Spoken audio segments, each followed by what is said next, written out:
ముందుగా తండ్రి అయిన దేవునికి కృతజ్ఞతాస్తుతులు. అదేవిధముగా కూడి ఉన్న సంఘస్థులు ప్రతి ఒక్కరికి కూడా మన ప్రభువును రక్షకుడునైన యేసుక్రీస్తు నామమున అందరికీ వందనాలు తెలియజేస్తూ ఉన్నాం. మన అందరము కూడా 2025 మొదటి ఆదివారంలోకి మనం ప్రవేశించాం. చాలా సంతోషము. అయినప్పటికీ కూడా ఈరోజు మనము కొద్దిగా విషయాలను ధ్యానించుకుంటూ ఈ యొక్క సమయాన్ని ఉపయోగించుకోవడంలో ముందుకు వెళ్దాం. చూడండి, ఇప్పుడు కీర్తన గ్రంథము 94వ అధ్యాయాన్ని చదివి వినిపించారు. 94వ అధ్యాయం 11వ వచనం నుంచి మనం చూస్తున్నప్పుడు 11వ వచనంలో ఒక విషయాన్ని రచయిత తెలియజేస్తూ ఉన్నాడు. కీర్తనల గ్రంథము 94వ అధ్యాయము 11వ వచనాన్ని, నరుల ఆలోచనలు వ్యర్థములని యెహోవాకు తెలిసి ఉన్నది. అంటే ఇక్కడ పురుషుడని లేదు, స్త్రీ అని లేదు. ప్రతి ఒక్క వ్యక్తి యొక్క ఆలోచనలు, అంటే ప్రతి ఒక్కరికి ఏముంటాయి అంటే ఆలోచనలు ఉంటాయి. ప్రతి ఒక్కళ్ళ ఆలోచనలు ఏమై ఉన్నాయంట? వ్యర్థములై ఉన్నాయి. అంటే మనము ఆలోచించే విధానం అంతా కూడా ఏమై ఉన్నదని దేవుడు తెలియజేస్తున్నాడంటే వ్యర్థమై ఉన్నాయి అని తెలియజేస్తుంది. అంటే ఈరోజు నరులకు వాళ్ళ యొక్క తలలో లేదా వాళ్ళ యొక్క హృదయంలో ఉత్పత్తి అయ్యే ఆలోచనలు ఏమిటి అంటే ఏం చెప్పగలం మనం? ఇక్కడ దేవుడు ఏం చెప్పాడంటే నరుల యొక్క ఆలోచనలు వ్యర్థములు అని చెప్పాడు కదా. మరి నరులు ఎలా ఆలోచన చేస్తూ ఉంటారు? ఏమని ఆలోచన చేస్తూ ఉంటారు చెప్పండి? మంచి ఉద్యోగం కావాలి, లేదా బాగా తినాలి, లేదా మంచి ఆరోగ్యంగా ఉండాలి, నా పిల్లలకి పెళ్ళిళ్ళు చేయాలి, వాళ్ళకి పిల్లలకి పిల్లలు పుట్టాలి, ఇటువంటి ఆలోచనలు చేస్తూ ఉంటారు. అంతేనా? ఇంకా అంతకుమించి కూడా కొంతమంది చేస్తూ కూడా వెళుతూ ఉంటారు. అయితే ఈరోజు నేనేం చెప్పాలని ప్రయత్నం చేస్తున్నానంటే ప్రతి ఒక్క మానవుడి యొక్క నడవడికే కానీ, ప్రతి మానవుడి యొక్క ఆలోచనే కానీ ఏమైపోతుంది అంటే వ్యర్థమైపోతూ ఉంది. ఈరోజు మీరు కొన్ని రాష్ట్రాల యొక్క చరిత్రను పరిశీలన చేస్తున్నప్పుడు వాళ్ళు ఎంతో ధనమును ఖర్చు పెట్టి ఏం చేస్తారంటే డ్యామ్స్ కడతారు. డ్యాములు కట్టి ఆ నది నీరు సముద్రంలోకి వెళ్ళిపోకుండా ఆ డ్యాము కట్టి పంట పొలాలలోకి పంపిస్తూ ఉంటారు. అంతేనా? అంటే ఒకవేళ నది నీరు సముద్రంలో కలిసిపోతే ఏమైపోయింది? వ్యర్థమైపోయిద్ది. అంటే దేనికి కూడా పనికి రాకుండా పోయిద్ది. అది ప్రభుత్వం వారు గ్రహించి ఏం చేశారంటే డ్యాములను నిర్మాణము చేస్తూ ఉంటారు. ఈ డ్యామ్ నిర్మాణము వల్ల ఆ మంచినీరు వ్యర్థమైపోకుండా ఉపయోగపడడానికి ఆ డ్యాములు ఏం చేస్తాయంటే సహకరిస్తూ ఉంటాయి. నా మాటలు మీకు అర్థమయ్యాయి. తర్వాత కొంతకాలానికి మీరు చూడండి, కొబ్బరి చెట్లు ఇలాంటి చెట్లు ఉంటాయి కదా, ఈ చెట్లకి బాగా నీరు కావాలి. బాగా నీరు కావాలి అంటే చెట్టు పెంచేవాడు ఏం చేస్తాడంటే చుట్టూ కూడా రౌండ్ చేసి నీళ్లు నిల్వ ఉండే విధముగా ఏర్పాటు చేస్తాడు. ఒక చోట నీరు పోస్తే అదంతా కూడా అన్ని రౌండ్లోకి వెళ్ళే విధముగా, అన్ని చెట్లకి ఆ నీళ్లు ఉండే విధముగా ప్రణాళిక అనేది వేస్తూ ఉంటాడు. అంటే నేను ఏం చెప్పాలని ప్రయత్నం చేస్తున్నానంటే దేవుడు ఇచ్చిన నీరు వృధా కాకుండా మనుషులు వాళ్ళు చాలా బాగా ఆలోచన చేసి డ్యాములు కడుతున్నారు. తర్వాత ఆ నీరుని చెట్లకి ఉపయోగించడానికి చాలా కట్టలు కడుతూ ఉన్నారు. అయితే నీటి కన్నా విలువైనది ఏంటంటే మనిషి యొక్క జీవితం. నీటి గురించే మనిషి అంత బాగా ఆలోచన చేసినప్పుడు, నీటినే సరైన విధముగా వ్యర్థము కాకుండా సరైన దిశానిర్దేశాలలో నడిపించాలనుకున్నప్పుడు, మనిషి తన జీవితము ఒకవేళ వ్యర్థమైపోతే డ్యాము కన్నా పెద్దది కట్టాలి, డ్యాము కన్నా బాగా కష్టపడాల్సిన అవసరం అయితే ఉన్నది. అయితే గత కొద్దిగా కాలముగా మనము ప్రవక్తల గ్రంథాలను అధ్యయనం అనేది చేసి ఉన్నాం. ఈరోజు మనము ఏం చదవడానికి ప్రయత్నం చేద్దామంటే, ఇక్కడ ప్రసంగి గ్రంథమును రాసిన వాళ్ళు ఎంతమంది ఉన్నారో చేతులు ఎత్తండి. ప్రసంగి గ్రంథం రాసిన వాళ్ళు ఒక 5గురు ఉన్నారు, అంతేనా? అయితే ఈ ప్రసంగి గ్రంథంలో మనము ఈరోజు చదువుకున్నట్లయితే మీకు కొంత అర్థమైందని కూడా నేను ఆశిస్తూ ఉన్నా. ఎందుకు నేను ఆ ప్రశ్నలను పెట్టానంటే, ఆ ప్రసంగి గ్రంథాన్ని ఒకవేళ నేను చెప్పుకుని వెళ్ళిపోయాను అనుకోండి, మీకు అర్థమైనట్టుగా అనిపిస్తూ ఉంటుంది. ఒకవేళ మీరు చదివింది నేను చెప్పాను అనుకోండి, బాగా అర్థం అవడానికి అవకాశము ఉంటూ ఉంది. అయితే ఇప్పుడు మీ 5గురు చక్కగా క్లెవర్ స్టూడెంట్లు అందరూ కూడా ఒకే లైన్లో కూర్చున్నట్లుగా ఈ 5గురు కూడా ఒకే వరుసలో కూర్చున్నారు. అయితే దీనిలో ముఖ్య ఉద్దేశం, ఒక పదాన్ని చెప్పండి అంటే మీరేం చెప్తారు? వ్యర్థము. ఏంటంట? వ్యర్థము. అయితే ఈరోజు మనము ప్రసంగి గ్రంథము మీద అధ్యయనము చేద్దాం. చూడండి, ప్రసంగి గ్రంథము 1వ అధ్యాయము మనం పరిశీలన చేద్దాం. ముందుగా ఒక పుస్తకాన్ని మనం చదివినప్పుడు దానిని ఎవరు రాశారు అనేది బాగా తెలుసుకోవాలి. ఈ యొక్క ప్రసంగి అనే పుస్తకాన్ని రాసినది ఎవరు అంటే ప్రసంగి అని చెప్తున్నాడు. ఇతనికి మరొక పేరు ఏమిటి అంటే సొలొమోను అని చెప్తున్నాడు. ఈ సొలొమోను ఎవరు అంటే దావీదు కుమారుడైన సొలొమోను. రచయిత ఎవరు అనగానే మనం చెప్పాల్సింది ఏంటంటే దావీదు కుమారుడైన సొలొమోను. ఇతను ఎవరు అంటే ఇశ్రాయేల్ రాజైన 3వ రాజు. ఇప్పుడు ఒక ప్రశ్న మీకు అర్థమైందా? రచయిత ఎవరు అనగానే మీరు చెప్పాల్సింది ఏంటంట? దావీదు కుమారుడు 1, రెండోది ఇశ్రాయేల్ రాజు 2, ఎన్నో రాజు? 3వ రాజు అని తెలియజేస్తున్నాడు. అయితే ఇది ఎప్పుడు రాసి ఉండవచ్చు? పుస్తకాన్ని రాసింది ఎవరంటే సొలొమోను. ఇది ఎప్పుడు రాసి ఉండవచ్చు అని చూసినట్లయితే 970 నుంచి 930లో ఈయన రాజ్య పరిపాలన చేసి ఉన్నాడు. ఈయన రాజ్యాన్ని ఎంతకాలము పరిపాలన చేశాడంటే 40 సంవత్సరాలు పరిపాలన చేశాడు. ఈ పరిపాలనలో ఈ పుస్తకాన్ని ఎప్పుడు రాసి ఉండవచ్చు అంటే చివరి దశ, అంటే వృద్ధాప్య దశలో ఖచ్చితంగా దీనిని రాసి ఉండవచ్చు అని మనకి అర్థమవుతుంది. అయితే దీని ముఖ్య ఉద్దేశం ఏమిటి? నా మాటలు మీకు అర్థమవుతున్నాయా? దీనిని రాసింది ఎవరంటే సొలొమోను. ఇది రాసిన కాలం ఎప్పుడంటే సొలొమోను చివరి రోజుల్లో 970 నుంచి 930 లోపల అని చూసాం. దీని ముఖ్య ఉద్దేశం ఏమిటో మీరు అందరూ కూడా రాసుకునే ప్రయత్నం చేయండి. ఈ పుస్తకాన్ని రాయడానికి ముఖ్య ఉద్దేశం ఏమిటి అంటే మనుషులకు తెలిసిందంతా కూడా చాలా తక్కువ, మనుషులు నేర్చుకున్నదంతా కూడా చాలా తక్కువ అని దేవుడు వాళ్ళకి తెలియజేయాలి అని అనుకున్నాడు. మీరు నేర్చుకున్నదే కానీ, మీరు తెలుసుకున్నదే కానీ మీ జీవితంలో అవన్నీ కూడా ఎంతంట? చాలా తక్కువే. అయితే ఒక మనిషి దేవునికి ఎప్పుడైతే దూరం అయిపోతాడో అతను చేసే పనులు కానీ, అతను చేసే ఆలోచనలు కానీ, అతను నడిచే విధానమే కానీ వ్యర్థము అయిపోతూ ఉంది. అయితే ప్రియులారా, అటువంటి జీవితాలు అర్థము లేని జీవితాలుగా మనకి కనపడుతూ ఉన్నాయి. అంటే సొలొమోను ద్వారా దేవుడు మనకేం చెప్పాలనుకుంటున్నాడంటే, ఓ మానవా, నీ ఆలోచనలే కానీ నీ నడవడికే కానీ దేవుని ఆధీనంలో ఉంటే వాటికి విలువ. ఎప్పుడైతే నీ ఆలోచనే కానీ నీ నడవడికే కానీ దేవుని ఆధీనాన్ని తప్పి ముందుకు వెళ్ళాయో వాటికి ఏమి లేదంట, విలువ లేదు. అవన్నీ కూడా ఏమైపోతాయంట? వ్యర్థమైపోతాయి. కాబట్టి ఈరోజు సొలొమోను ఏం చేయాలనుకున్నాడంటే, సొలొమోను ప్రసంగి అనే పుస్తకం అనే డ్యామ్ రాశాడు. ఒక డ్యాము కట్టి మన అందరము కూడా, నది నీళ్ళు కదా మన అందరము కూడా, సముద్రములో కలిసిపోకుండా, అంటే మన అందరము కూడా లోకములో కలిసిపోకుండా ఈ ప్రసంగి పుస్తకము ద్వారా మనకి కొన్ని విషయాలను ఆయన నేర్పించి మన జీవితాలకి ఆయన ఏం తావాలనుకున్నాడంటే విలువ తావాలని ఆశపడుతూ ఉన్నాడు.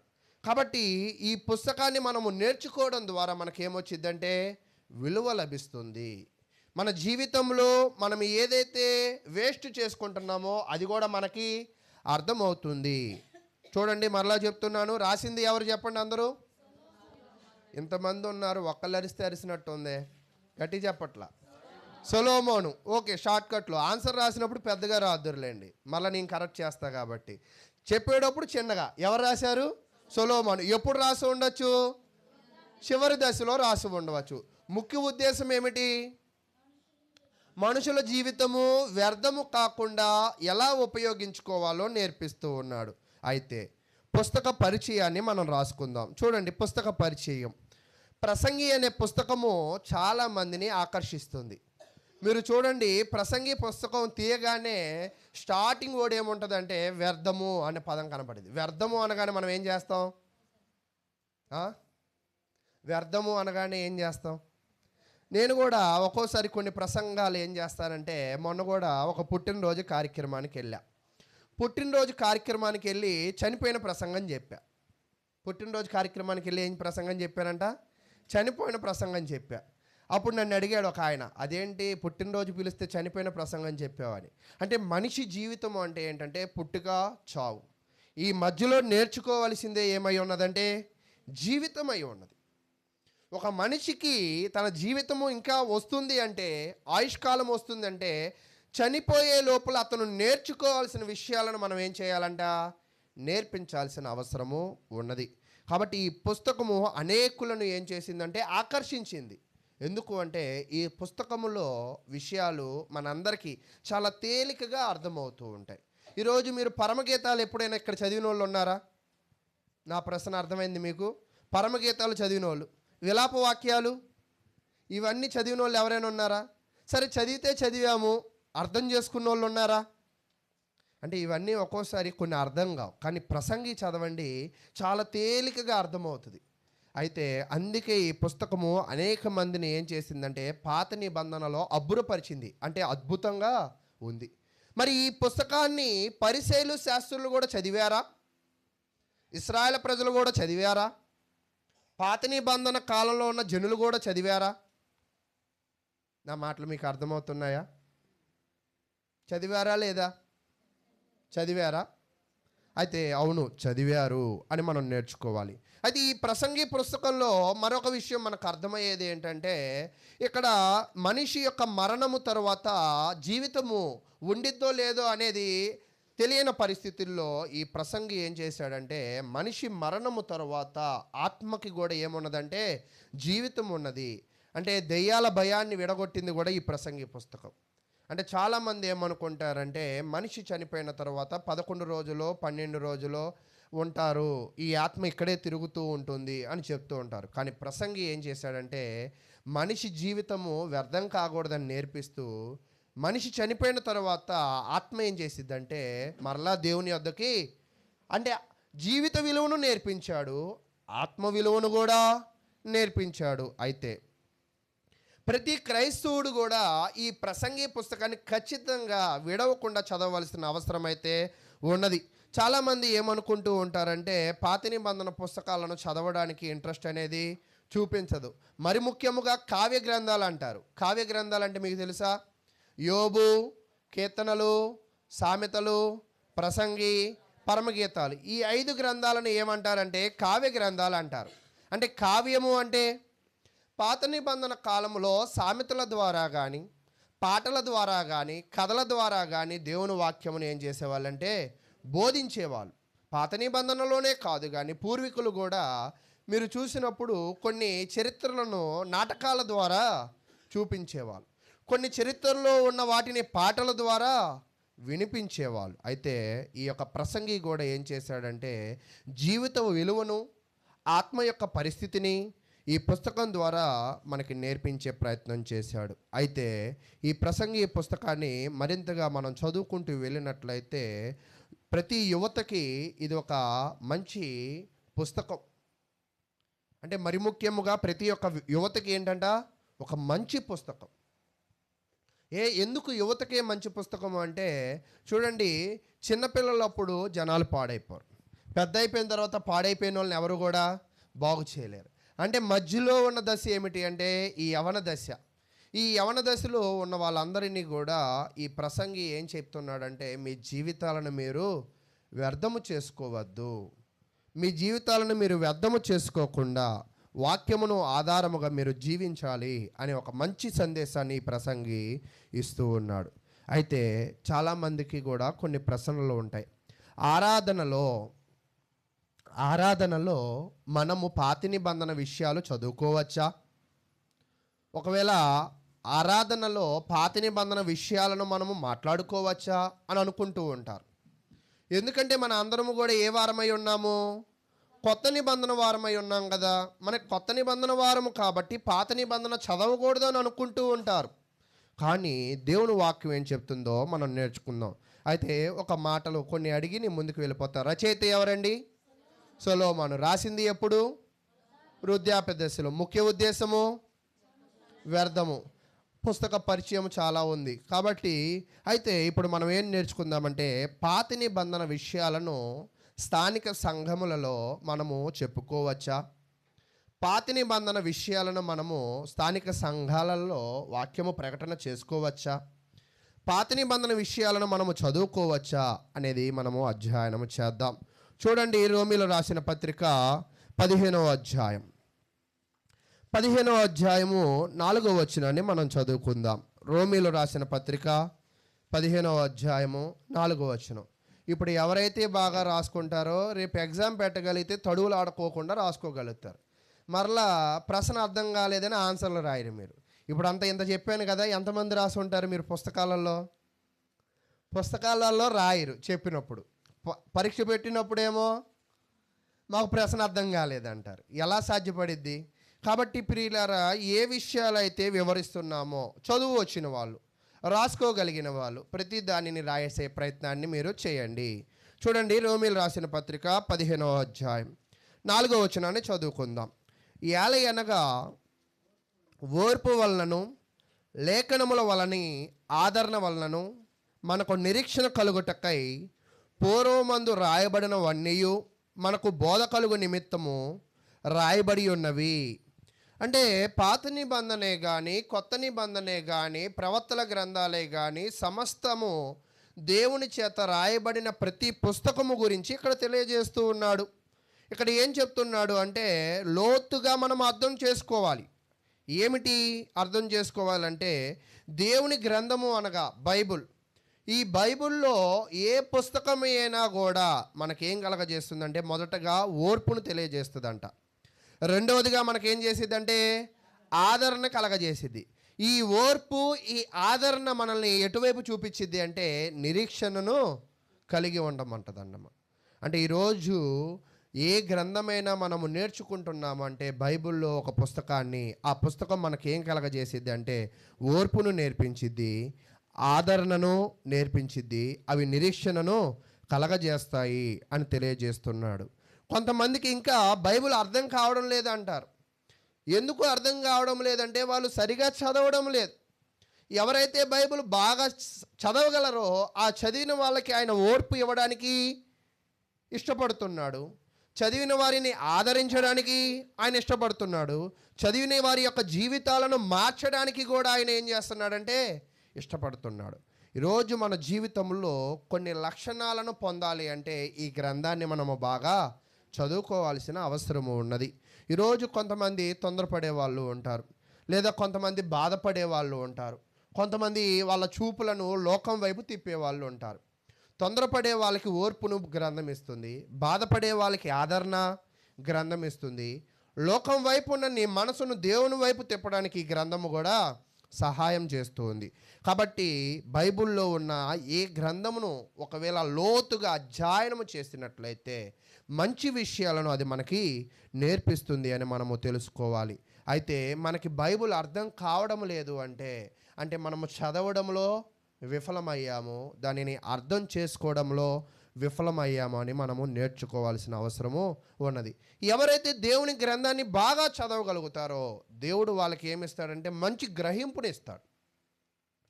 ఈరోజు మొన్న కూడా నిన్నే మా అబ్బాయికి మార్కులు వచ్చాయి. అయితే 10కి పెట్టారు ఎగ్జామ్. ఎన్ని మార్కులు వచ్చి ఉంటాయి? మీ పాస్టర్ గారు అబ్బాయి కాబట్టి గెస్ చేసి చెప్పగలరా? పోనీ ఒక 5 వచ్చి ఉంటాయా? 50%. 8 వచ్చి ఉంటాయి. ఓకే, లావణ్య బాగా మరి మా అమ్మే ప్రేమ కలిగి 8 అంటుంది.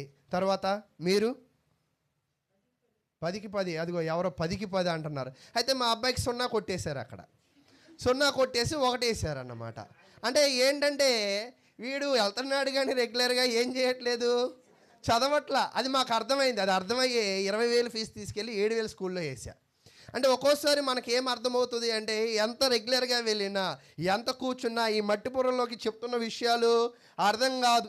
అది ఎప్పుడు అర్థమైంది మనకి? వాడు ఇచ్చే రిజల్ట్ను బట్టి.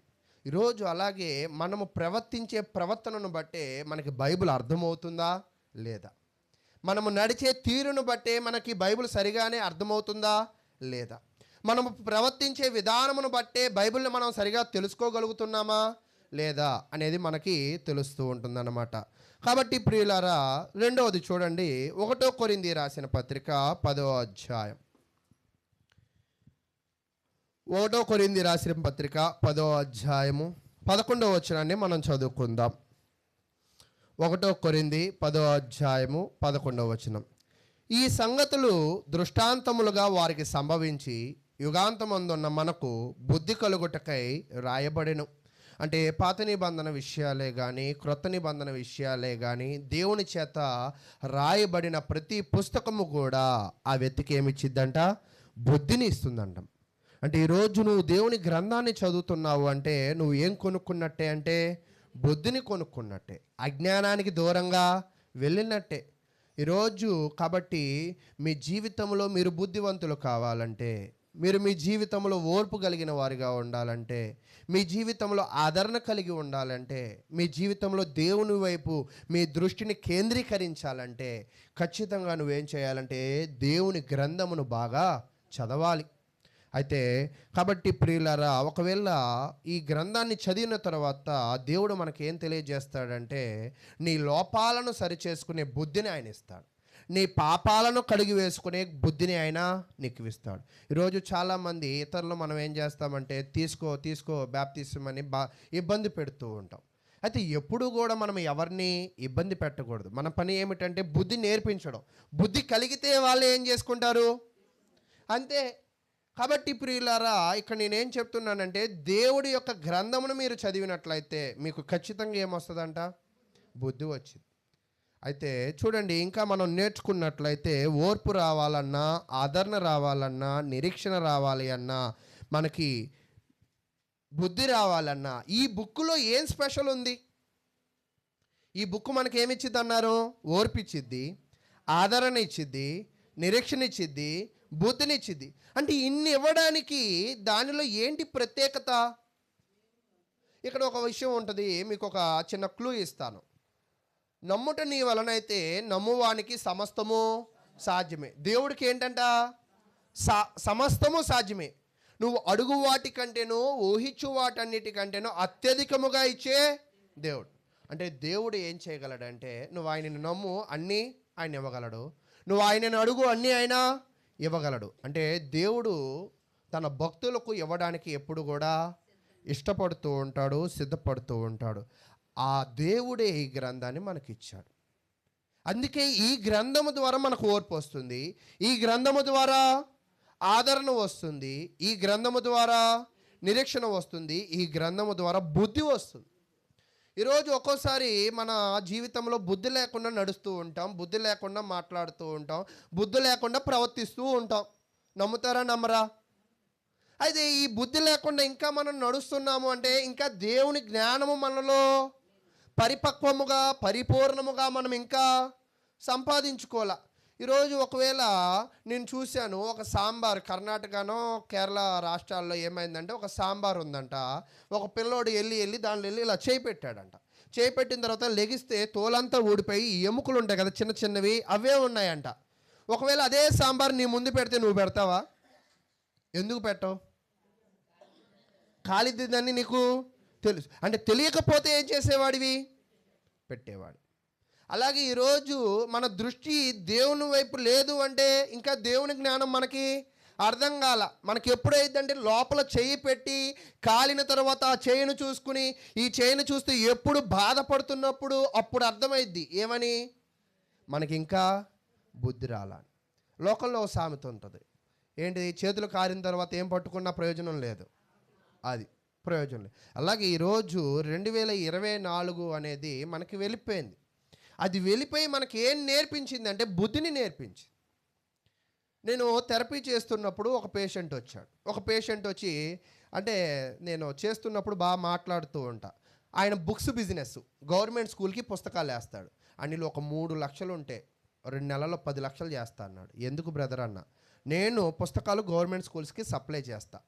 సప్లై చేసినప్పుడు ఆ పుస్తకాలు వాళ్ళు తీసుకుని బిల్లు రాయించి ఇస్తారు, కొంచెం టైం పట్టిద్ది.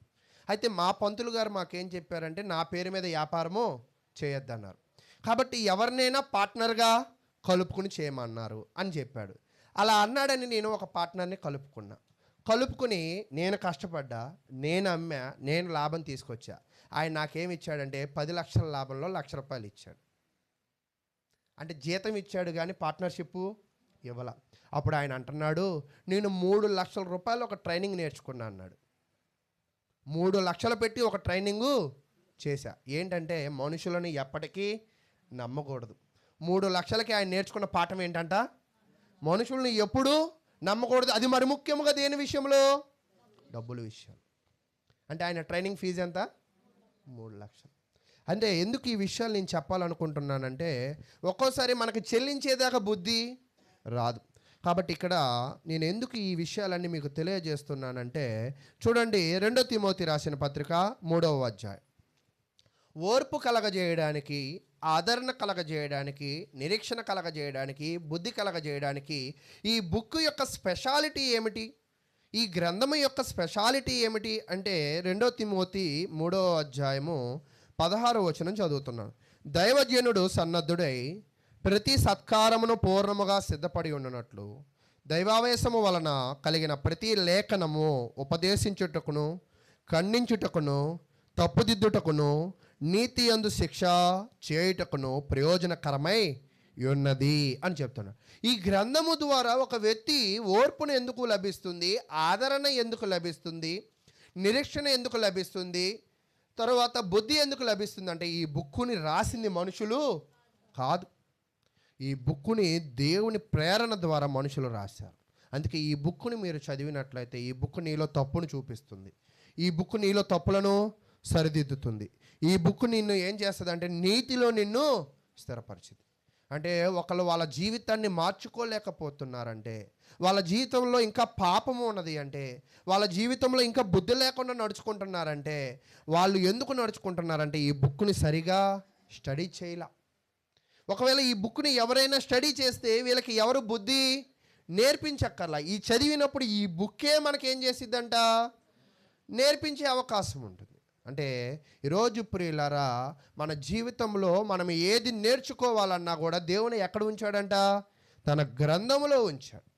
అయితే మనం దానిని విడిచిపెట్టి బయట వెతుకుతూ ఉన్నాం జ్ఞానాన్ని, బయట జ్ఞానం కోసం ప్రాకులాడుతూ ఉంటాం. కాబట్టి ప్రియులారా, ఈరోజు ఇప్పటిదాకా నేను ఏం తెలియజేశానంటే, ప్రసంగి అనే పుస్తకాన్ని రాసింది ఎవరంటే సొలొమోను, దావీదు కుమారుడు, ఇశ్రాయేలు రాజు, 3వ రాజు మొదటిగా.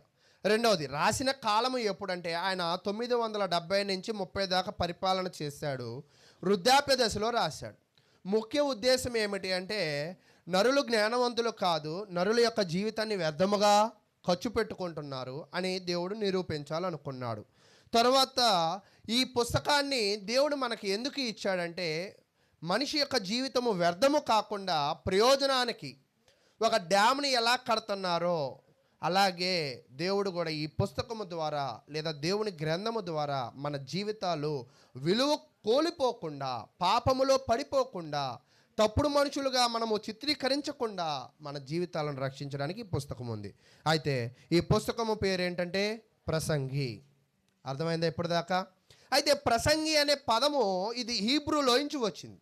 హీబ్రూలోంచి వచ్చినప్పుడు ఈ హీబ్రూ ప్రసంగి అనే పదానికి హీబ్రూలో ఏంటంటే కొలోహెత్ అంటారు. ఏంటంట? కొలోహెత్, కొహేలెత్, కొలో కాదు, కొహేలెత్, కొహోలెత్. కొహోలెత్ అంటే అర్థం ఏమిటంటే బోధకుడు లేదా ప్రసంగికుడు లేదా మత బోధన చేసే వ్యక్తి. అంటే ప్రసంగి అనే పేరుకు అర్థం ఏంటంట? బోధకుడు. అంటే రచయిత తాను ఎవరని చెప్తున్నాడంటే బోధకుడు అని చెప్తున్నాడు, రాజు అని చెప్తున్నాడు, దావీదు కుమారుడు అని చెప్తున్నాడు. మీరు ఎన్ని రాసుంటారు ఆన్సర్లు? అసలు వచనమంతా రాస్తారు, తెలివైన వాళ్ళం కదా. అది ఇక్కడ ప్రియులారా, మనం ఎప్పుడు కూడా బుక్ని ఎలా స్టడీ చేయాలంటే అక్కడ అర్థాలు మనకి ఏం నేర్పిస్తున్నాయి. ఖచ్చితంగా దేవుడు పదాలను అక్కడ చేర్చాడంటే ప్రతి పదము మనకేదో నేర్పిస్తుంది. అంటే అక్కడ అందరికీ కూడా సొలొమోను రాజుని తెలుసు, సొలొమోను జ్ఞానవంతుడని తెలుసు. కానీ సొలొమోనులో మరొక కోణం ఉంది. ఆయన ఎవరంటే బోధకుడు. బోధకుడు ఎప్పుడు ఏం చేస్తాడంటే అనేకులను దేవుని వైపు తిరుపుతాడు. అయితే ఇప్పుడు సొలొమోను కూడా ఏమైపోయాడంటే దేవుని యొక్క ప్రతినిధి అయిపోయాడు. దేవుని ప్రతినిధి ప్రజలను ఏం చేస్తాడంట? దేవుడి వైపు త్రిప్పుతాడు. ఈ దేవుని యొక్క ప్రతినిధి ఈ పుస్తకంలో 2 పదాలు బాగా వాడాడు. ఒకటి ఏంటంటే వ్యర్థము. ఈ వ్యర్థం అనే పదాన్ని ఎన్నిసార్లు వాడాడంటే ఇంచుమించుగా 35 సార్లు వాడాడు. ఎన్నిసార్లు అంట? 35. రెండో పదం ఏంటంటే సూర్యుని కింద పడు ప్రయాస, అంటే సూర్యుని క్రింద. అది ఎన్నిసార్లు వాడాడంటే 29 సార్లు వాడాడు. అంటే ఇక్కడ మీరు నేర్చుకోవాల్సింది ఏంటంటే సూర్యుని కింద పడే ప్రతి ప్రయాస ఏమైపోతుందంట? వ్యర్థమైపోతుంది. ఈ పదాన్ని పద్దాక చెప్తూ ఉన్నాడు. నిజంగా ఒక్కోసారి కొంతమందిని చూడండి, ఒకే మాటని 10 సార్లు చెప్తారు. అలాంటి వాళ్ళని ఎప్పుడైనా చూసారా?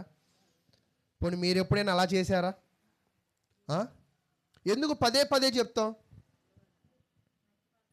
మర్చిపోతారని.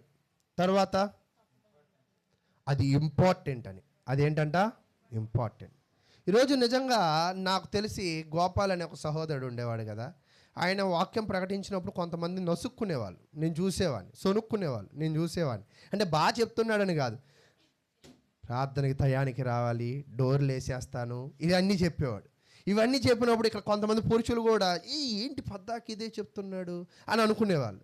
ఆడవాళ్ళు కూడా పాపం బాధపడేవాళ్ళు, ఏంటి పద్దాకి ఇదే చెప్తున్నారు అని బాధపడేవాళ్ళు. అంటే ఒక్కోసారి కొంతమంది వాళ్ళు దేనికి ప్రాధాన్యత ఇస్తారో దాన్ని బాగా నొక్కి చెప్తారు.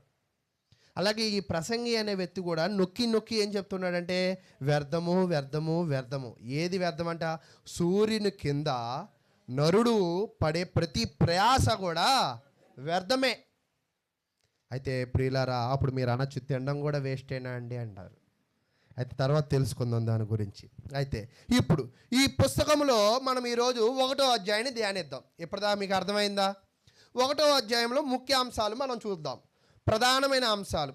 1వ అధ్యాయంలో మీరు పరిశీలన చేసినట్లయితే 1 నుంచి 3 వచనాలు ఏముంటుందంటే రచయిత తన యొక్క పరిచయము. రెండవది ఏమిటి అంటే జీవిత చక్రాలలో వ్యర్థమని. అంటే మనిషి యొక్క పుస్తకములో మొదట 1 నుంచి 3 వచనాలు ఏం చెప్తున్నాయంట? రచయిత గురించి చెప్తూ ఉన్నాయి. తర్వాత 4 నుంచి 11 దాకా ఏం చెప్తున్నాడంటే జీవితంలో వచ్చే ఆకాశము, గాలి, నదులు ఇవన్నీ కూడా, వీటి యొక్క ప్రక్రియ అంతా కూడా, సూర్యుడు, చంద్రుడు, నక్షత్రాలు ఇవన్నీ కూడా వ్యర్థమే అని చెప్తున్నాడు. తర్వాత 12 నుంచి 18 దాకా మనిషి ఆలోచించే జ్ఞానమైన ప్రతిదీ కూడా వ్యర్థమే. కాబట్టి 3 విషయాలు. ఒకటి చెప్పండి. ఒకటేమో రచయిత పరిచయము, రెండవది జీవితంలో జరిగే ప్రక్రియలన్నీ కూడా వ్యర్థాలే, మూడవది మానవుని యొక్క జ్ఞానము కూడా వ్యర్థమే. ఇక్కడ దాకా 4 మార్కులకి మీకు ఆన్సర్లు ఇచ్చా, అంతేనా? తర్వాత ఇప్పుడు మనం ఏం నేర్చుకోవాలంటే ఈ పుస్తకము దేనితో ప్రారంభమవుతుంది అంటే చూడండి, మనుషుడు సూర్యుని కింద తన శ్రమల అన్నిటితో ఏమి లాభము? రచయిత ఏం ప్రారంభిస్తున్నాడంటే ఒక క్వశ్చన్ మార్క్. అంటే ఈ ప్రసంగి గ్రంథాన్ని చదివినప్పుడల్లా కూడా ఒక క్వశ్చన్ మార్క్ ఇస్తున్నాడు.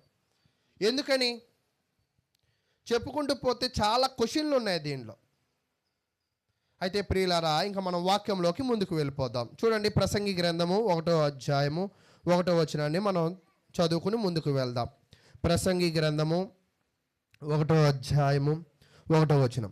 దావీదు కుమారుడును యెరూషలేములో రాజునయ్యుండి ప్రసంగి పలికిన మాటలు. వ్యర్థము వ్యర్థమని ప్రసంగి చెప్పుచున్నాడు. వ్యర్థము వ్యర్థము, సమస్తము వ్యర్థమే. వ్యర్థం అనే పదము అదే వచనంలో ఎన్నిసార్లు ఉన్నాయి చెప్పండి? 5 సార్లు ఉన్నాయి. అంటే వచనమంతా కూడా అదే ఉంది. అంటే సొలొమోను తన పరిచయమే ఏం చెప్తున్నాడంటే ఇదంతా కూడా వ్యర్థమే. అయితే ఈయనకి ఎలాగ తెలుసు ఇదంతా వ్యర్థమని? ఇంత మీకు చెప్పే కదా, ఒక పాప చెయ్య నీళ్ళల్లో పెట్టిన తర్వాత చూసాక అర్థమైంది ఇది కాలిద్ది అని. మరొకసారి గిన్నె పెట్టి ఆ పాపను చేయి పెట్టమనండి, పెట్టిద్దా? పెట్టదు. ఎందుకని? దాని రుచి తెలిసింది, దాని యొక్క చేదు తెలిసింది, దాని యొక్క కారడం అనే గుణము అర్థమైంది.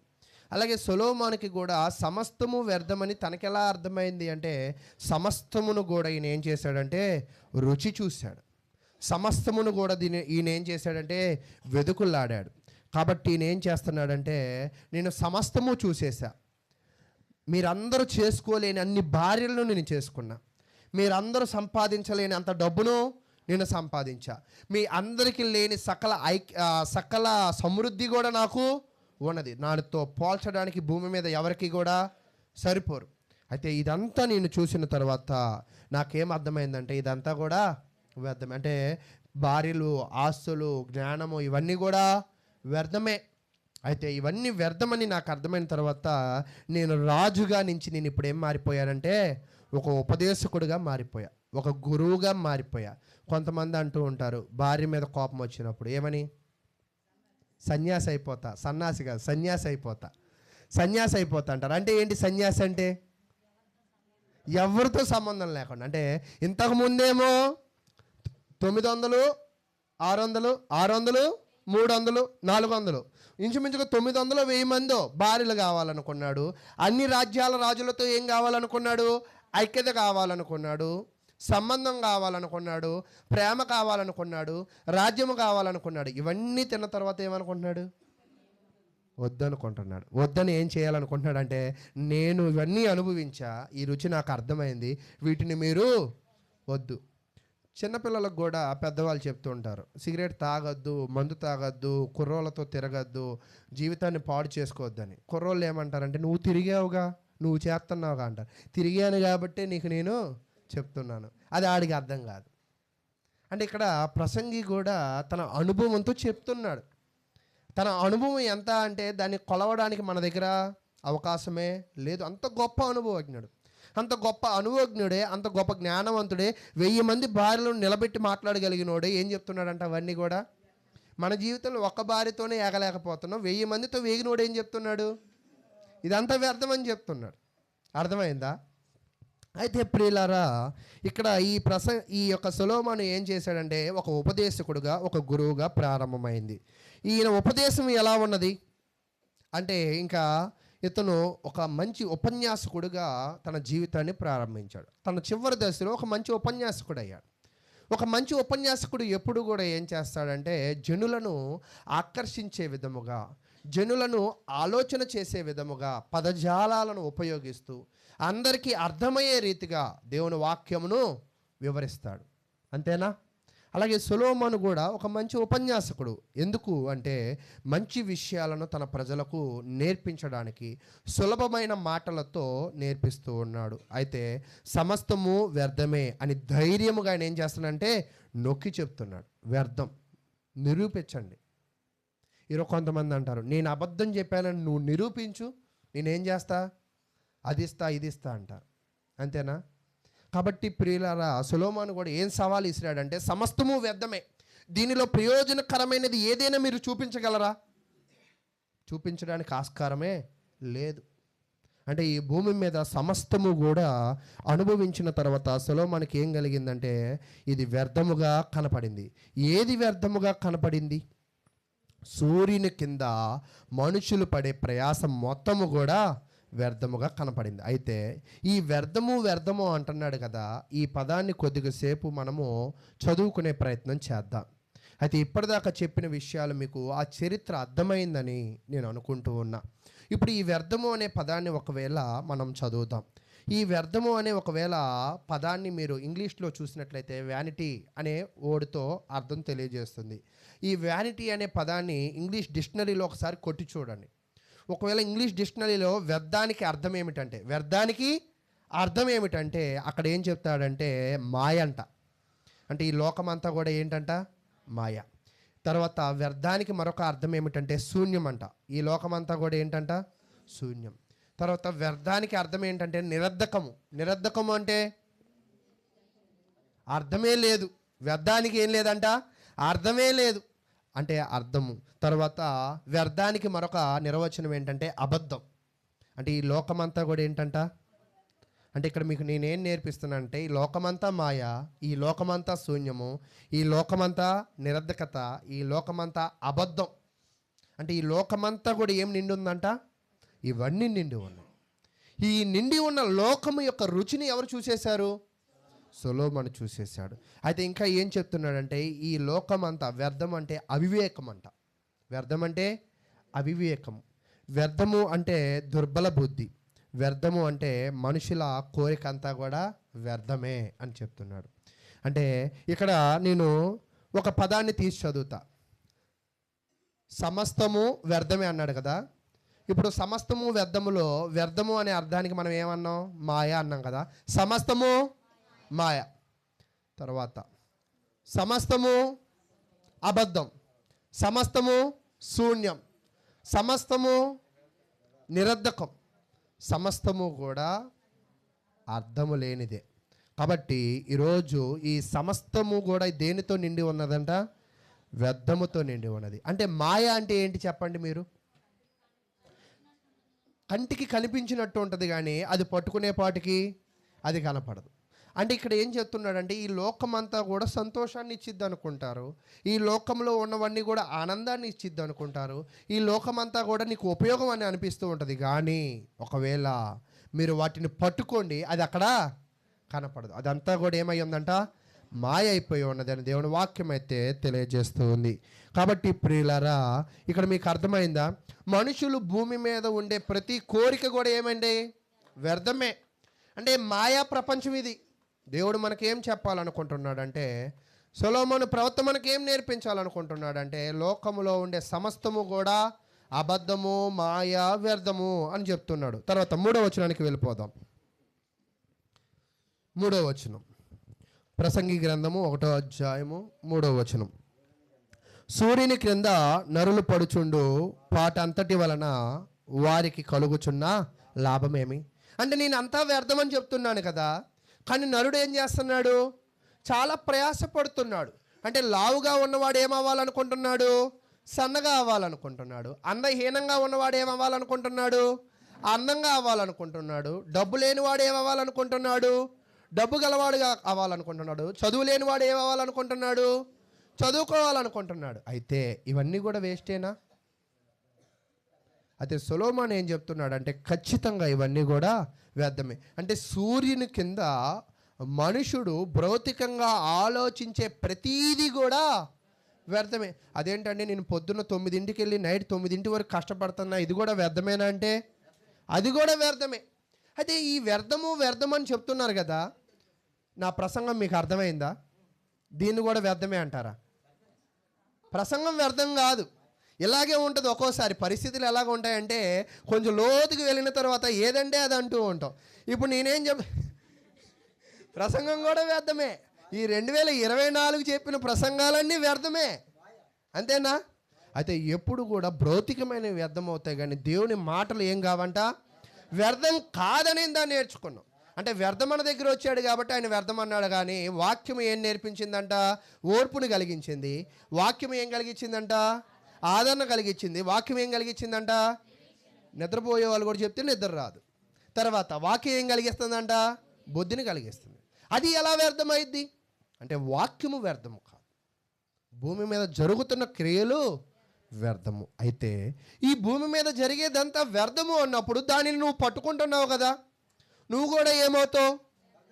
అది ఇప్పుడు ఒక కార్పెంటర్ ఉన్నాడు, చిన్నప్పుడే పని నేర్చుకోవాలని కార్పెంటర్ అయ్యాడు అనుకో. ఇప్పుడు అతను ఏమవుతాడు భవిష్యత్తులో? ఎలక్ట్రికల్ అయితే ఎలక్ట్రీషియన్ అవుతాడు, అంతేనా? అంటే అతను ఏది నేర్చుకోవాలనుకుంటున్నాడో అదే అవుతాడు. ఆయన దేనిని పట్టుకోవాలనుకున్నాడో అదే అవుతాడు. అలాగే ఈరోజు వ్యర్థము అయిన వాటిని నువ్వు పట్టుకున్నట్లయితే నువ్వు కూడా ఏమైపోతావు? వ్యర్థుడు అయిపోతావు. అంటే ఈ లోకంలో జరుగుతున్న వాటిని, ఈ లోకములో ఉన్న వాటిని ఒకవేళ నీ జీవితంలో ఆశించినట్లయితే, ఈ లోకంలో నువ్వు కోరుకున్నట్లయితే, అయితే ఈరోజు తాత్కాలికమైన సంతోషం ఇచ్చిద్ది, కానీ అది మాయ, కానీ అది అబద్ధం, కానీ అది శూన్యత, కానీ అది అవివేకం. అయితే ఈరోజు మన జీవితంలో మరి ఇంత వ్యర్థమైన జీవితంలో మనం ఎలా ఉండాలి? చూడండి, యేసుక్రీస్తు ప్రభువు వారి బోధనలో కూడా ఆయన ఒక విషయాన్ని చెప్తున్నాడు. మార్కు సువార్త 8వ అధ్యాయం 36వ వచనాన్ని మనం చదువుకుందాం. మార్కు సువార్త 8వ అధ్యాయము 36వ వచనం. ఒకడు సర్వలోకమును సంపాదించుకుని తన ప్రాణమును పోగొట్టుకునుట వానికేమీ ప్రయోజనం. అంతా సంపాదించి ప్రాణం పోగొట్టుకుంటే, కొంతమంది అంటారు తిని తినక దాసాము కానీ దానివల్ల ఏం లేదంట, ప్రయోజనం లేదు అని చెప్తూ ఉంటారు. అలాగే ఇక్కడ సొలొమోను ఏం చెప్పాలని ప్రయత్నం చేస్తున్నాడంటే, మనిషి యొక్క ప్రాణానికి వ్యర్థపడకూడదు అంటే, మనిషి యొక్క జీవితాన్ని పాడు చేసుకోకూడదు అంటే, ఈ లోకంలో దేని మీద కూడా మనం ఏం పెంచుకోకూడదు? మనసు ఉంచకూడదు, ప్రేమ పెంచుకోకూడదు. అందుకే కొత్త నిబంధనలు ఏం చెప్తాడంటే, నన్ను ప్రేమించువాడు నా సిలువను ఎత్తుకోవాలి అని చెప్తూ ఉంటాడు అన్నమాట. నన్ను ప్రేమించువాడు సమస్తమును ఏం చేయాలంటే విడిచిపెట్టాలి. నన్ను ప్రేమించువాడు ఏం చేయాలంటే నన్ను వెంబడించాలి అని చెప్తున్నాడు. అయితే ప్రియులారా, మన జీవితంలో యేసుక్రీస్తు బోధలే కానీ, సొలొమోను బోధలే కానీ, బైబిల్ గ్రంథాలలో రచయితలే కానీ మనకేం తెలియజేస్తున్నాయి అంటే, మన జీవితము వ్యర్థము కాకూడదని తెలియజేస్తున్నాయి. అయితే ఇక్కడ ప్రసంగి తన జీవితంలో ఒక ప్రశ్న వేశాడు. సూర్యుని కింద మనిషి పడే ప్రయాస లాభమేమి? సూర్యుని కింద నరుడు పడుచుండు పాటు అంతటి వలన వానికి కలుగుచున్న లాభమేమి? నేనైతే ఏం చెప్తున్నాను? వ్యర్థమని చెప్తున్నాను. కానీ మీరు అందరూ ప్రయాసపడుతున్నారు కదా, లాభం ఏంటో మీరు చెప్పగలరా? సూర్యుని కింద పడే ప్రయాసలో సొలొమోను ఏం చెప్తున్నాడంటే వ్యర్థమని చెప్తున్నాడు. సూర్యుని కింద లాభం ఉండేది ఏదైనా ఉన్నదా? అయితే ప్రియులారా, దానిని మనం నేర్చుకుని ముందుకు వెళ్దాం. అయితే ప్రసంగి ఇక్కడ సమాధానం ఇవ్వాల, ప్రశ్న మాత్రమే వేశాడు కానీ సమాధానం ఇవ్వాల. అయితే ఇప్పటిదాకా నేనేం చెప్పానంటే, ఆకాశము కింద నరులు పడే ప్రయాసే కానీ, ఆకాశం కింద ఉన్న సమస్త సృష్టి కానీ ఏమైపోతుందంటే వ్యర్థము అని తెలియజేస్తున్నాడు కదా. అసలు ఈ భూమి మీద వ్యర్థము కానిది ఏదైనా ఉన్నదా? అది మనం నేర్చుకుందాం. ఇప్పటిదాకా మనం ఏం నేర్చుకున్నామంటే వ్యర్థము అని నేర్చుకున్నాం కదా.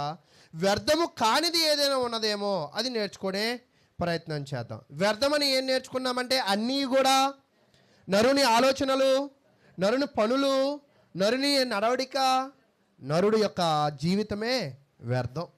అయితే వ్యర్థము కానిది ఏమి ఉన్నది అని మనం నేర్చుకుందాం. చూడండి, మానవుల ప్రవర్తనను మనం పరిశీలన చేద్దాం. మత్తయి సువార్త 23వ అధ్యాయం,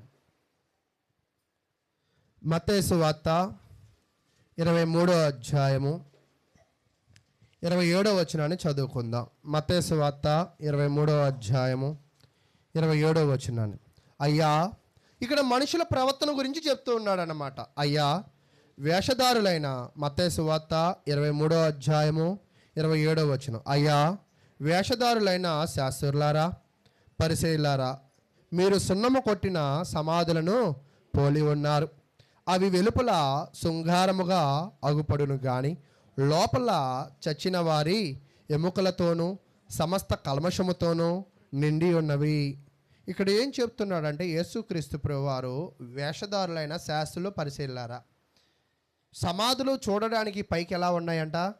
నువ్వు సంవత్సరానికి పోయి రంగు వేస్తూ ఉంటావు, సంవత్సరానికి పోయి పూలదండలు వేస్తావు, పైకి రంగు బాగుండిద్ది. కానీ నువ్వు పై రూపము ఎంత మార్చినా కూడా లోపల ఏముందంట? చెత్త, కుళ్ళు, ఎముకలే ఉన్నాయి. అంటే నువ్వు పై రూపాన్ని మార్చగలవేమో, లోపల రూపాన్ని నువ్వు మార్చలేకపోతూ ఉన్నావు. అలాగే ఈ సృష్టి అంతా కూడా, పై రూపం అంతా కూడా చాలా అందంగా కనపడుతుంది. పైరూపము అంత ఆనందంగా కలగజేస్తుంది, పైరూపం అంతా ఒక మాయా చిత్రముగా చూపిస్తూ ఉంది. అయితే లోపలంతా కూడా ఏముందంట? వ్యర్థమే. అంటే సమస్తమైన ద్వేషమే ఉన్నది. ఎక్కడంట?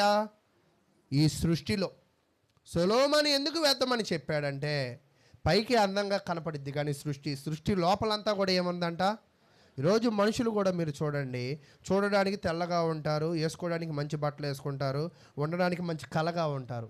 ఆలోచనలు, మాటలు, ప్రవర్తనలు ఎక్కడ బయటపడతాయి? ఎక్కడ బయటపడతాయి మీరు చెప్పండి. సరే మీరు ఎక్కడ బయటపడతారు చెప్పండి? గొడవలు వచ్చినప్పుడు 1, 2 భోజనాల దగ్గర 2, 3 అది 2, 3 ఇంకా మనుషుల బుద్ధి ఎక్కడ బయటపడిద్ది? అంటే అబద్ధము మన కళ్ళ ముందు ఉన్నప్పుడు దానికి ఎవరైతే ఆశపడుతున్నారో అప్పుడు మనకి అర్థమైపోతుంది.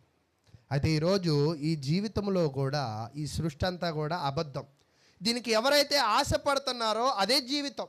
ఆశపడము అనేది వ్యర్థం. అయితే మనిషి ఎలా జీవించాలి ఈరోజు మీరు పరిశీలన చేయాల్సిన అవసరము ఉన్నది. అయితే ఈరోజు మనిషి జీవితము కూడా పైకి అందంగా ఉంటున్నాడు, సమాధిలాగా మంచి బట్టలు వేసుకుంటున్నాడు, మంచి మేకప్ వేసుకుంటున్నాడు, మంచి మాటలు మాట్లాడుతున్నాడు. కానీ వాని యొక్క హృదయ అంతరంగం ఎలా ఉందంట? వ్యర్థమైపోతుంది. ఎందుకంటే తన యొక్క హృదయ ఆలోచనలు బాగోలేదు, హృదయ తలంపులు బాగోలేదు, నడవడికలు బాగోలేదు. ఒక్కోసారి చాలామంది ఎలా ఉంటారంటే కనపడడానికి చాలా బాగుంటారు కానీ వాళ్ళతో జీవితం ఏమి కూడా బాగోదు. పెళ్ళిళ్ళలో కూడా ఇలాగే మోసపోతూ ఉంటారు. ఎలాగా? చూడగానే ముఖం చూస్తారు, ఆస్తి చూస్తారు, కానీ స్వభావము చూడలేరు. అయితే ఇలాగే మనిషి యొక్క జీవితము కూడా ఎలా ఉన్నది అంటే భౌతికంగా చాలా అందంగా ఉన్నాం. మన అందరం అందంగా ఉండడానికి ప్రయాసపడుతూ ఉంటాం, సమకూర్చుకోవడానికి ఇష్టపడుతూ ఉంటాం. అదంతా వ్యర్థమని మనకి తెలిసినా కూడా ఇంత ప్రయాసపడుతూ ఉంటున్నాం. కాబట్టి మన ఇంటర్నల్ ఫీలింగ్ ఎలా ఉన్నది అంటే ఈరోజు ఏది వ్యర్థం కాదో మనం నేర్చుకోవాలి. అయితే నువ్వు పూసుకునే పౌడర్ ఒక రోజుకి వ్యర్థమైపోద్ది, నువ్వు సంపాదించే ధనం ఒక రోజు వ్యర్థమైపోద్ది. నువ్వు జీవిస్తున్న జీవితం వ్యర్థం కాకూడదు అంటే నువ్వు ఎలా జీవించాలి అనేది ఈరోజు చెప్తాను.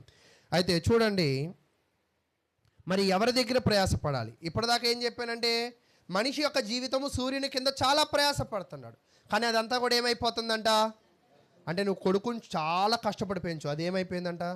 వ్యర్థమైపోయింది. చాలా కష్టపడి మనవరాలను పెంచు, ఏమైపోద్దంట? మనవరాలకు పెళ్ళిళ్ళు చేయి, అదేమైపోద్దంట? ఆస్తులు సమకూర్చి, అదేమైపోద్దంట? అన్నీ వ్యర్థమైపోతాయి.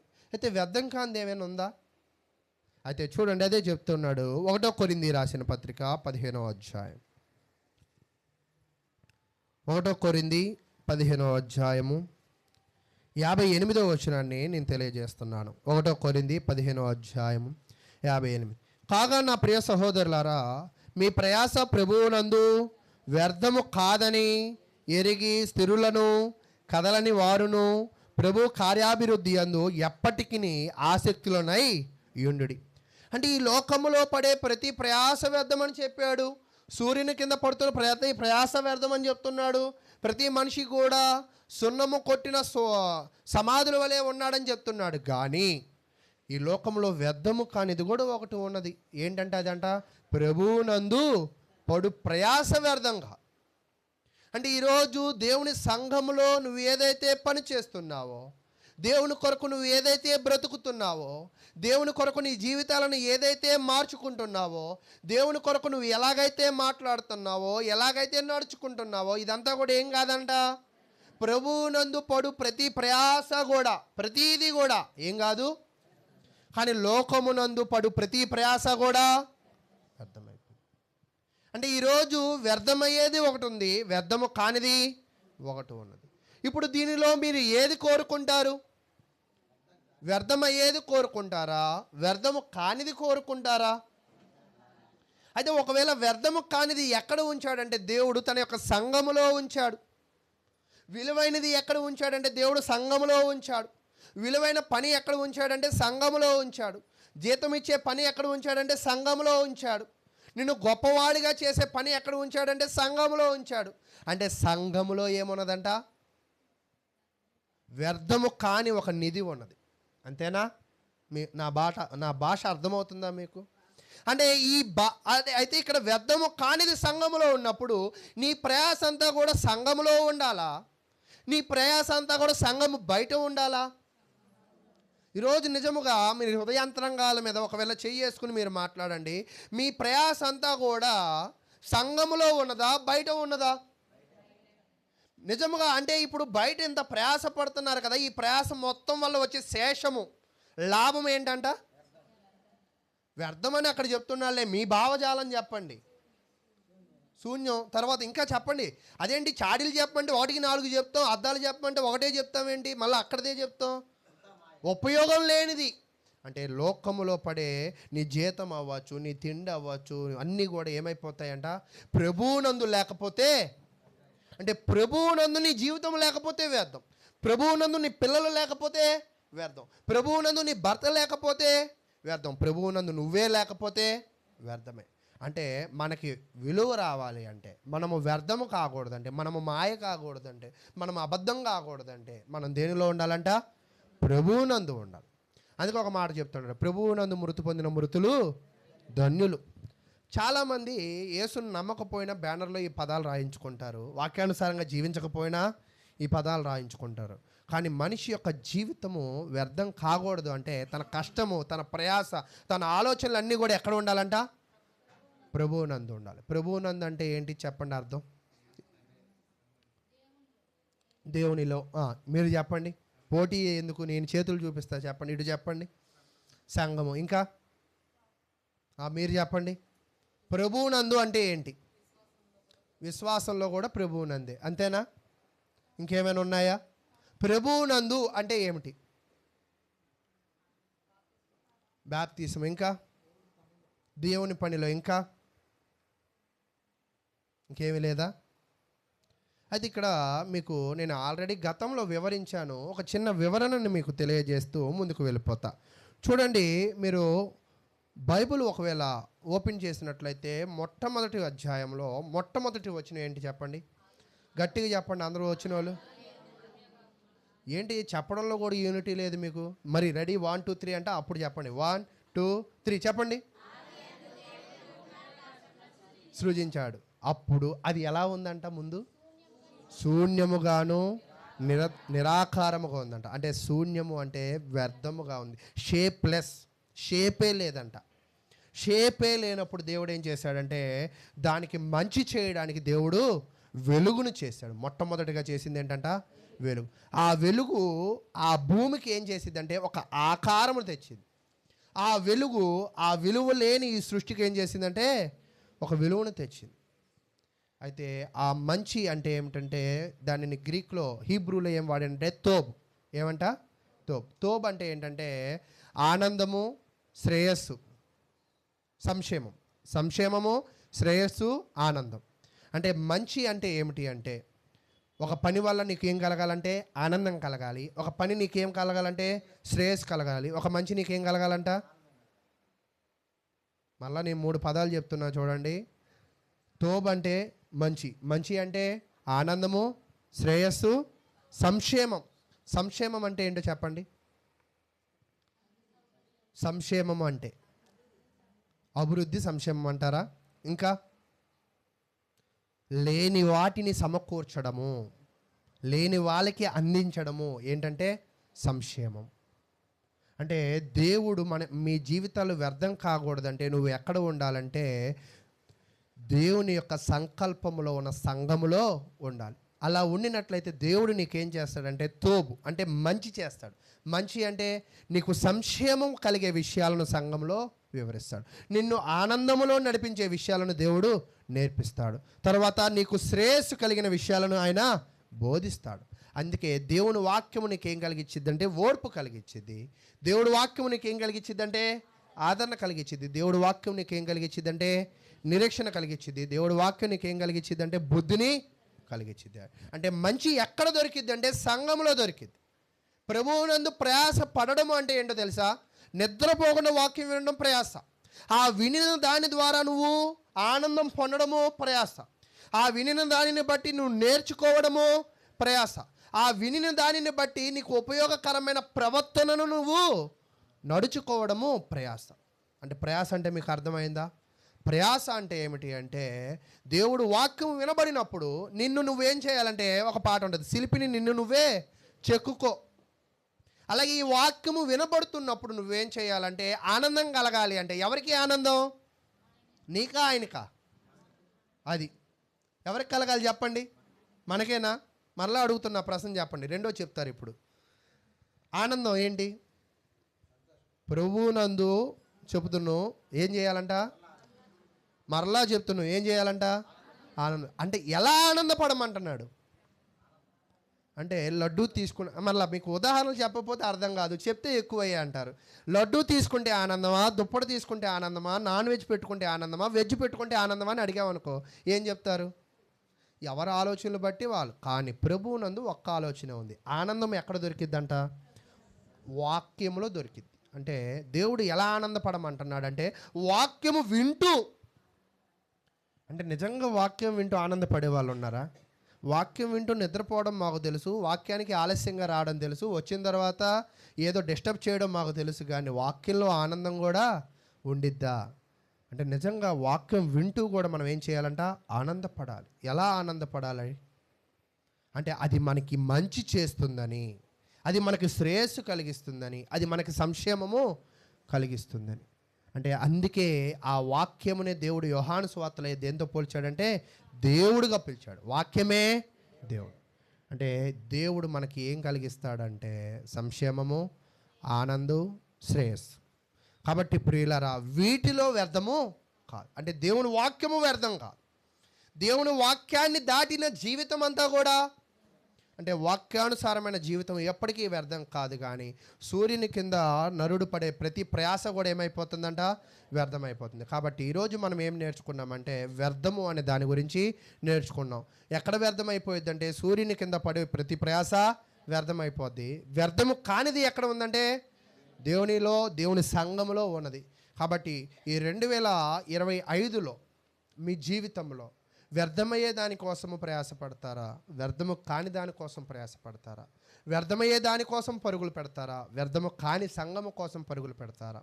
వ్యర్థం కానిది మరి సంఘములో దేవుడు ఉంచినప్పుడు తెలిసి కూడా నువ్వు దాన్ని విడిచిపెడుతున్నావంటే, నీ అంత మూర్ఖుడు, లేదా నా అంత మూర్ఖుడు, లేదా మనంత మూర్ఖుడు ఎవరు కూడా ఉన్నాడు. కాబట్టి ప్రియులారా, 2025లో దేవుని పేరట మీకు ఏం తెలియజేస్తున్నానంటే, సంఘంలో దేవుడు గొప్ప వ్యర్థము కాని వాటిని ఉంచాడు. వాటిలో నీకేం కలిగిస్తాడంటే, ఖచ్చితంగా ఆనందం కలిగిస్తాడు, ఖచ్చితంగా సంక్షేమం కలిగిస్తాడు, ఖచ్చితంగా శ్రేయస్సు కలిగిస్తాడు. ఈ 3 కావాలని నువ్వేం చేస్తున్నావంటే, సంఘాన్ని విడిచిపెట్టి లోకంలోకి వెళ్ళావు. అంతే కదా? డబ్బుతో ఆనందం పడాలనుకుంటావు, డబ్బుతో సంక్షేమం, నీకు లేని వాటిని కొనుక్కోవాలనుకుంటావు, డబ్బుతో నీ శ్రేయస్సును నువ్వు కోరుకుంటావు. కానీ డబ్బు ద్వారా సూర్యుని కింద పడే ప్రతి ప్రయాస వల్ల అవి రాదు. అయితే నీకు సంక్షేమం రావాలన్నా, శ్రేయస్సు రావాలన్నా, ఆనందము రావాలన్నా లోకము నీకు ఎన్నటికీ కూడా ఇవ్వలేదు. ఒకవేళ ఇచ్చిన అది ఎంతదంటే తాత్కాలికమైనదే, అశాశ్వతమైనదే అని మీరు నేర్చుకోవాలి. అది ఎప్పుడైతే మీరు నేర్చుకోగలుగుతారో అప్పుడు మీకు ఎవ్వరు చెప్పక్కర్లా, బియ్యం తండి, దేవుడికి ఇవ్వాల్సిన విధంగా ఇవ్వండి, వదిలిన కొలది ఇవ్వండి, క్రమంగా ప్రార్థనకి రండి, వచ్చిన వాళ్ళు క్రమంగా కూర్చోండి, వచ్చిన వాళ్ళు డిస్టర్బ్ చేయొద్దు, వచ్చిన వాళ్ళు మాట్లాడుకోవద్దు, వచ్చిన వాళ్ళు శ్రద్ధగా వినండి. అప్పుడు ఎవరు మీకు అంటే ఇటువంటి లక్షణాలు మనలో లేవు అంటే, మనం దేవుని వాక్యం ఇంకా సరిగా వినలేకపోయాం, సరిగ్గా చదవలేకపోయాం, సరిగా అర్థం చేసుకోలేకపోయాం. ఒక్కోసారి ఆశ్చర్యకరంగా ఉంటూ ఉంటాయి. ఏంటి అంటే, మనం ఎంతో కాలం నుంచి దేవుని వాక్యం వింటూ ఉంటాం, కానీ ఇటువంటి మంచి లక్షణాలు మనలో కనపడవు. చూడండి, ఇందా మీకు చెప్పే కదా, రోజు స్కూల్కి వెళ్తాడు, సిన్సియర్ స్టూడెంట్ లాగా. మార్కులు చూసినప్పుడు అర్థమైంది ఈడు ఎంత సిన్సియర్. ఎంత వచ్చాయి? 1. అంటే నీ ప్రవర్తనే నీకేం చేసిద్దంటే నువ్వు ఎంతవరకు ఆధారపడ్డావో చెప్పింది. నీ మార్కులే నువ్వు చదివింది చెప్పినప్పుడు, నువ్వు సంఘానికి వచ్చే ప్రవర్తనే, నువ్వు సంఘంలో పడే ప్రయాసే, నువ్వు సంఘంలో జీవించే విధానమే నీ జీవితాన్ని తెలియజేస్తుంది. అదే ప్రభువునందు ప్రయాస. కాబట్టి ప్రభువునందు ప్రయాస అంటే, నేను చాలామంది రొట్టె ద్రాక్ష రసం రవన్నో వాసుగారో అంటారు, ఇలా కిందకి వంగి ఇలా తీసే లోపల ఎవరు కనపడరు. ప్రయాస అంటే అదేగా, టకటక ఇంటికి వెళ్ళడం. అలా కాదా? ఎప్పుడైనా మీకు ఒకటి నేర్పిస్తున్నా, 2025లో ప్రతి ఒక్కళ్ళు కూడా, ప్రతి ఒక్కరికి కూడా ఏం చెప్పుకోవాలంటే వందనాలు చెప్పుకోవాలి.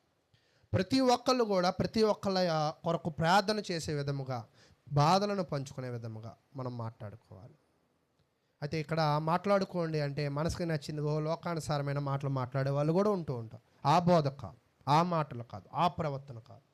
సంఘము ఎలాంటి కట్టడం అంటే వ్యర్థము కాని మాటలు మాట్లాడాలి. వ్యర్థము కాని మాటలు. వ్యర్థం కాని మాటలు ఏమున్నాయి చెప్పండి? దేవుని మాటలు. కాబట్టి అటువంటి విషయాలు నేర్చుకుంటారని, మరి ఇంకా దేవుని చిత్తమైతే నేను ఒకే రోజు మొత్తం ముగించేద్దాం అనుకున్నా, కానీ 3 వచనాలే చెప్పగలిగా. 15 వచనాలు ఉన్నాయి. దేవుని చిత్తమైతే వాటన్నిటినీ మీరు నేర్చుకుంటారని విశ్వసిస్తూ ఎంతో ఓపికగా విన్నా మీ అందరికీ ప్రభునామమున వందనాలు తెలియజేస్తూ